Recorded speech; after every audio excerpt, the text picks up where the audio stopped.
Selanjutnya kita masuk pada materi pertama, yaitu kebijakan penyaluran dan pelaporan BOSP tahun 2023 yang akan disampaikan oleh Bapak Nandana Aditya Baswara SST MM.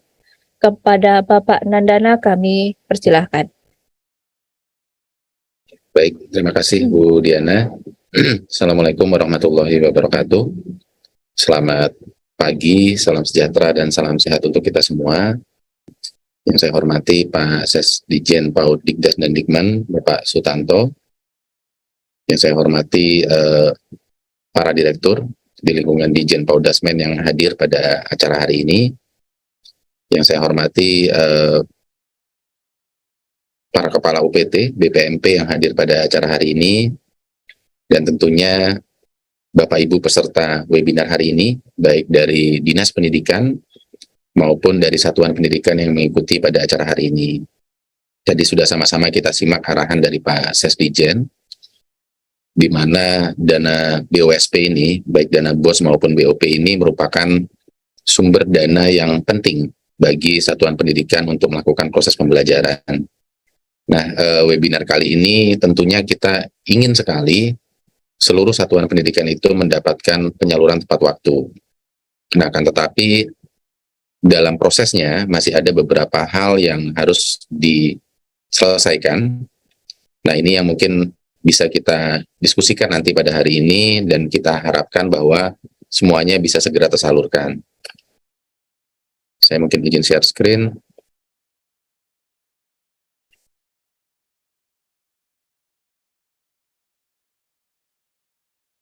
Ya, baik Bapak Ibu. Jadi yang pertama tadi disampaikan oleh Pak Sesdijen, saya mungkin mendetailkan saja bahwa ada perubahan kebijakan dana BOS pada tahun 2023. Nah, perubahan kebijakan utamanya adalah penyaluran.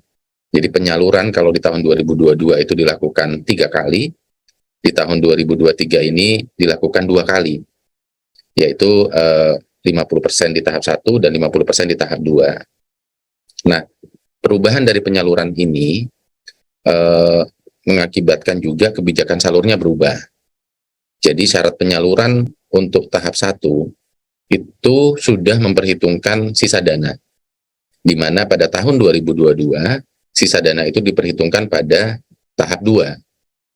Nah, oleh karena itu pada pelaporan tahun 2022 untuk penyaluran 2023 itu sudah harus mengkonfirmasi sisa dana, di mana untuk yang satuan pendidikan swasta itu yang pertama tentunya harus melaporkan secara utuh, lalu yang kedua sudah dikonfirmasi oleh dinas, itu untuk satuan pendidikan yang swasta.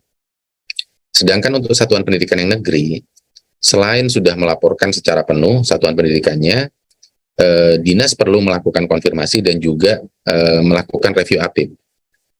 Nah, kenapa ini perlu dilakukan? Karena data ini tentunya butuh verifikasi, dan ketika sudah salur, itu tidak mungkin dirubah-rubah.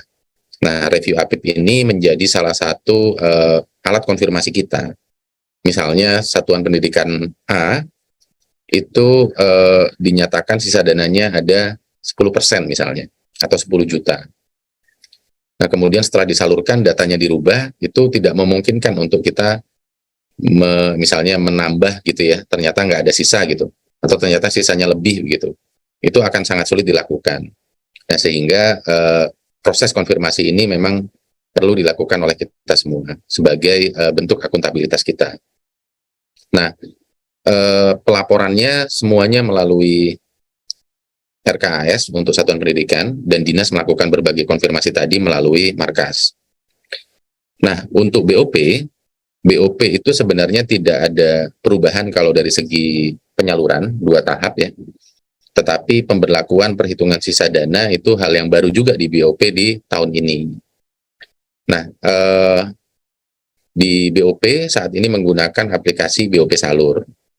Nah, salah satu kebijakan juga Bapak Ibu, ini tadi belum saya sampaikan, baik melalui BOS dan BOP, ini tadi sudah sampaikan Pak Ses juga, bahwa penyaluran tahap berikutnya, misalnya nanti di tahap 2, di bulan Juli gitu ya, itu salah satu syaratnya adalah 50% dari dana yang diterima di tahap 1 sudah direalisasikan. Jadi misalnya ada sekolah menerima dana tahap 1-nya 100 juta, kalau mau mendapatkan penyaluran di tahap 2, selain sudah melaporkan tapi sudah menyerap atau menggunakan anggaran minimal 50%. Nah, ini mungkin hal yang baru dari aturan yang ada. Kenapa ini dilakukan? Karena quality of report itu juga, kualitas pelaporan itu juga perlu kita perhatikan. Kita melakukan transisi ini secara bertahap Bapak Ibu. Kalau Bapak Ibu mengingat di satuan pendidikan dan di dinas, di tahun-tahun yang lalu laporan belum menjadi syarat penyaluran, itu sudah diberlakukan. Lalu di tahun-tahun yang lalu, laporan itu tidak kita cek seberapa besar sudah diserap, tapi sudah disalurkan. Misalnya, kalau dulu tahap 1 mendapatkan dana 50 juta, mau diserap baru 20 juta juga, dan sudah dilaporkan, maka tahap 2-nya pasti disalurkan.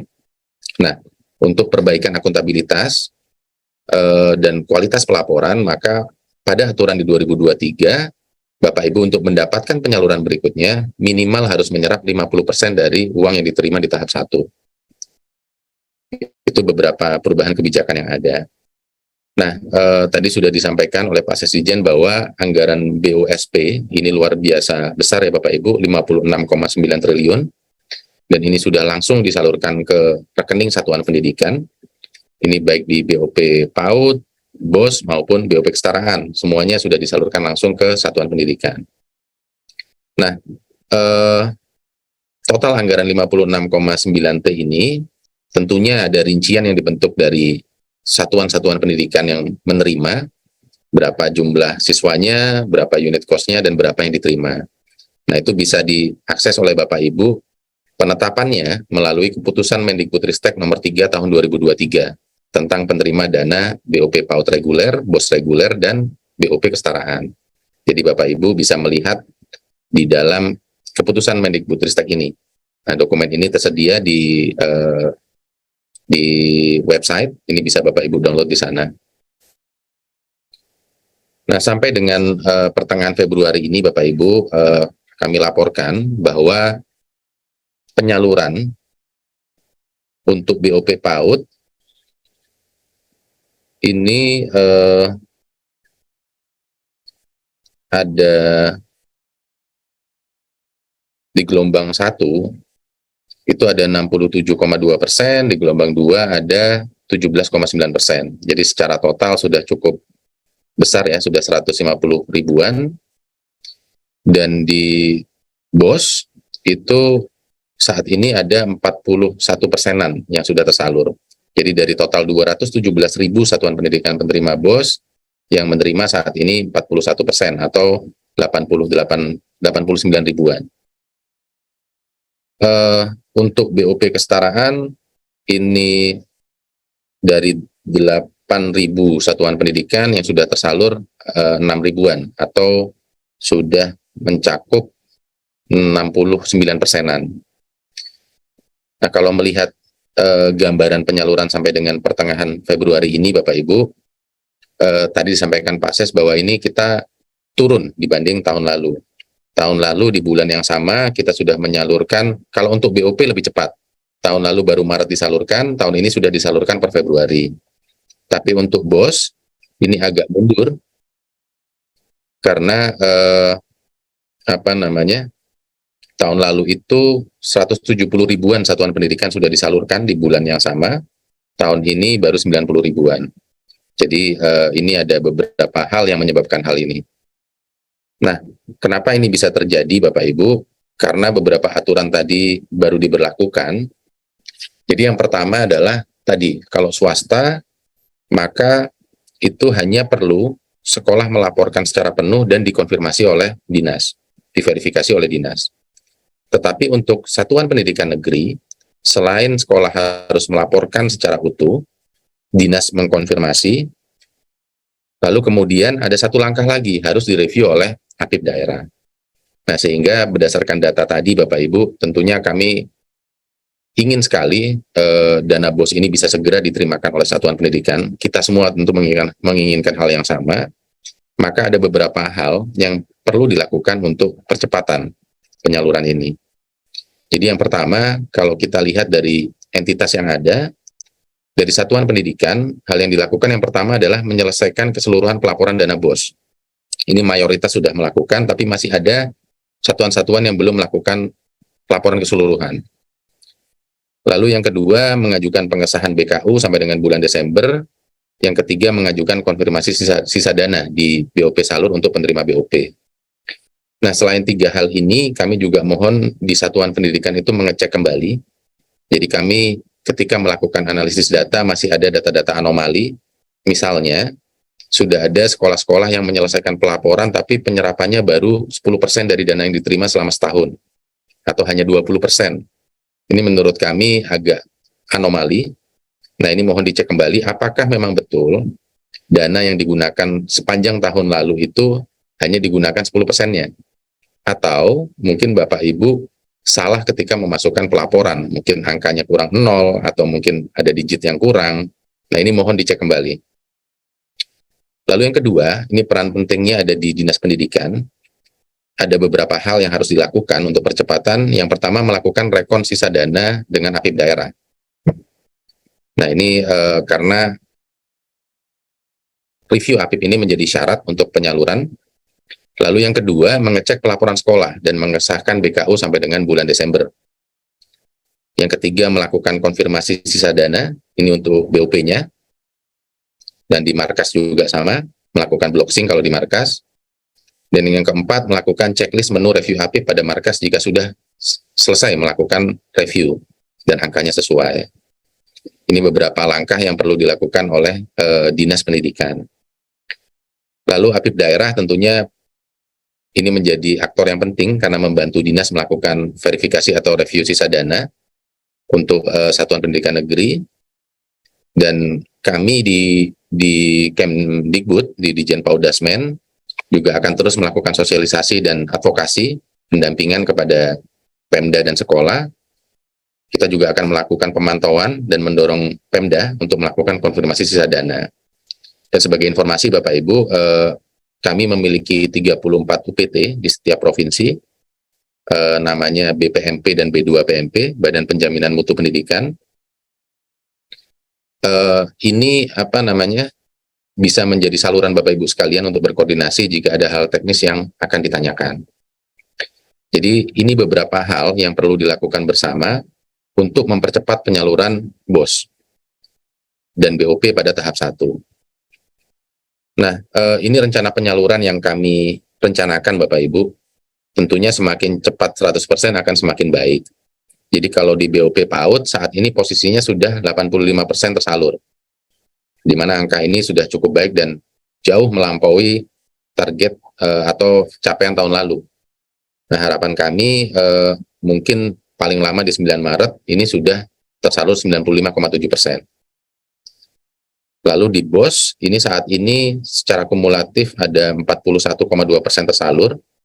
Nah, harapan kami tentunya secepat mungkin, ini kalau estimasi kami di Maret, ini sudah tersalur 85%. Di BOP, kesetaraan, ini harapan kami di Maret juga sudah 95%. Nah, tentunya target ini bisa lebih cepat Bapak Ibu, jika Bapak Ibu sekalian bisa menyelesaikan berbagai hal yang kami sampaikan tadi.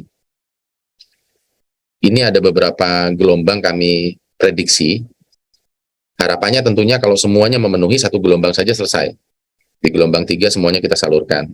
Tapi dari data tren yang ada, memang ada kecenderungan beberapa sekolah-sekolah yang sangat terlambat. Biasanya sekitar 1-2% sekolah itu kami kurang paham juga apakah pelaporannya, apa masalahnya, itu sangat terlambat.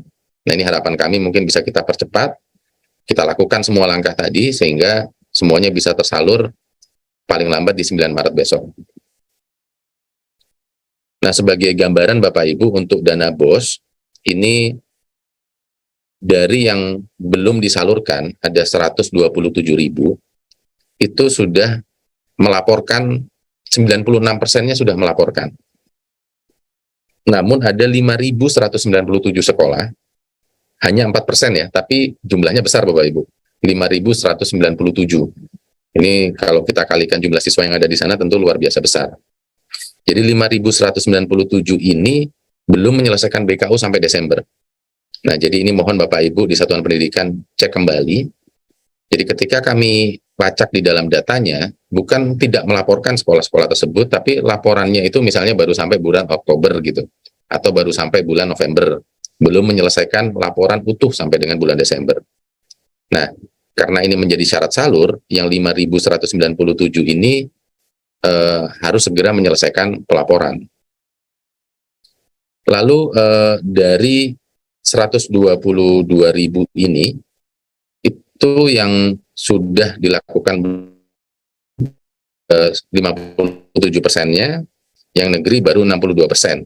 Jadi konfirmasi dinas ini masih populasinya cukup besar yang belum dikonfirmasi oleh dinas. Untuk negeri ada 38% atau 39.000 satuan pendidikan. Lalu untuk swasta ada 43% atau 7.800. Dan dari yang negeri 62% yang sudah dikonfirmasi dinas, itu yang sudah direview APID 70%, 30%-nya belum. Jadi kesimpulannya, di satuan pendidikan masih ada sedikit yang perlu dilakukan untuk menyelesaikan laporan. Ada 5.197, dan yang 122 ini ada beberapa data yang anomali, mungkin perlu Bapak Ibu cek kembali.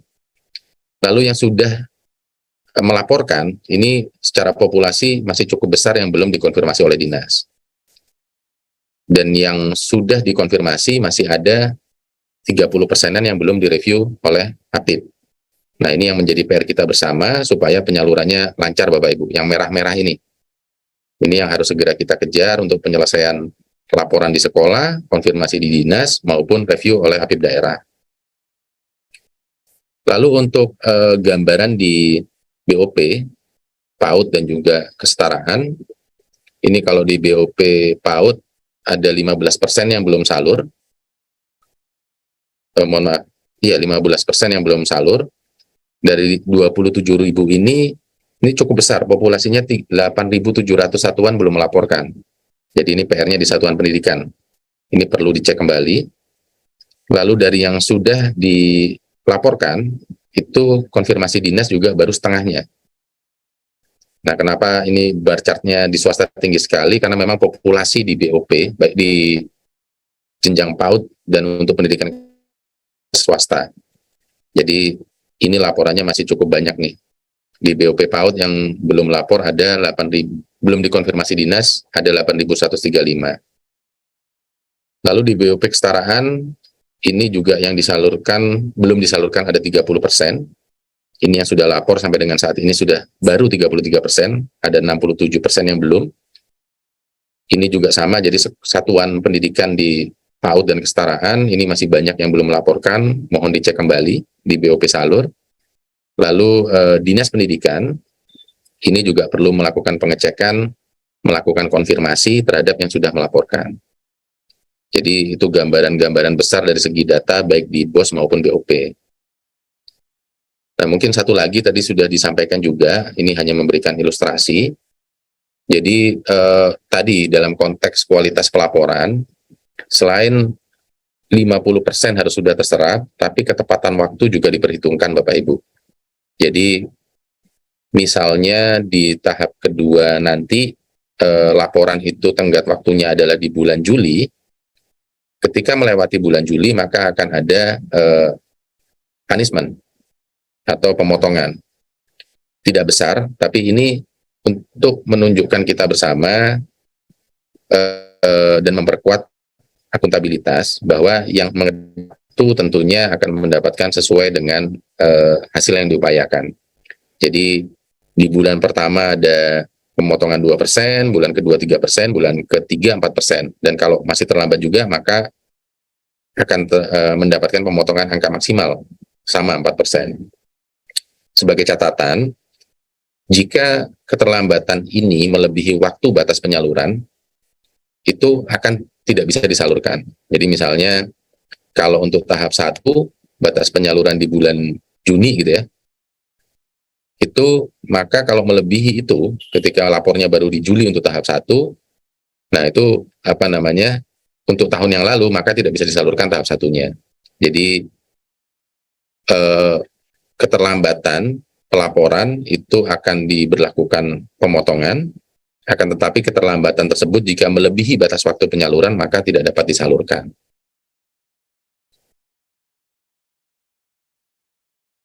Nah, jadi mungkin secara umum itu Bapak Ibu secara garis besar hal-hal yang